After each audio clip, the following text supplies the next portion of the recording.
Assalamualaikum warahmatullahi wabarakatuh. Perkenalkan, nama saya Ahmad Joko Prasetyo dengan NIM L1A1 254, kelas R003, Fakultas Pertanian Prodi Kehutanan. Di sini saya akan menjelaskan tentang mata kuliah Bahasa Indonesia, yaitu fungsi dan kedudukan bahasa Indonesia, hakikat bahasa Indonesia, dan ciri-ciri bahasa Indonesia baku dan tidak baku. Yang pertama, saya akan menjelaskan tentang fungsi dan kedudukan bahasa Indonesia. Kedudukan bahasa Indonesia itu dibagi menjadi dua, yaitu bahasa nasional dan bahasa negara. Yang pertama itu kedudukan bahasa nasional. Fungsinya itu adalah sebagai lambang kebanggaan kebangsaan, identitas nasional, alat penghubung antar warga, antar daerah, dan antar budaya, serta alat pemersatu suku, budaya, dan bahasa di Nusantara.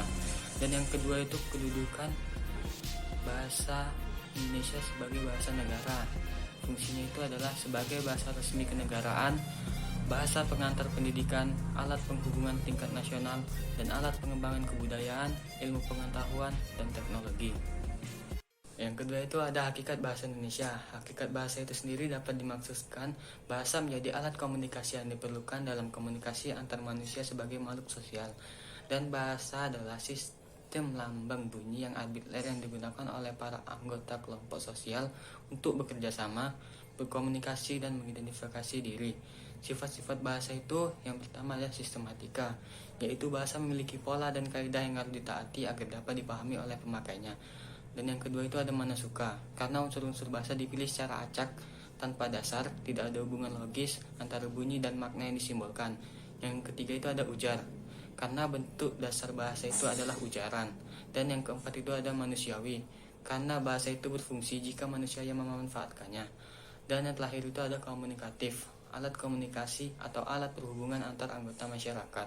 Dan yang ketiga itu ada ciri-ciri kata baku, itu bentuknya tetap dan tidak mudah berubah, tidak terpengaruhi oleh bahasa asing atau daerah, penggunaannya sesuai konteks dalam kalimat dan biasanya bukan bahasa yang digunakan dalam kehidupan sehari-hari, memiliki arti yang pasti, tidak rancu, dan tidak berlebihan.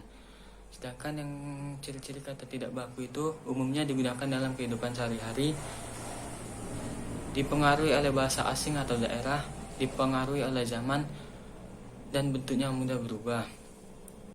Sekian penjelasan tentang fungsi dan kedudukan bahasa Indonesia, hakikat bahasa Indonesia, dan ciri-ciri kata baku dan tidak baku dari saya.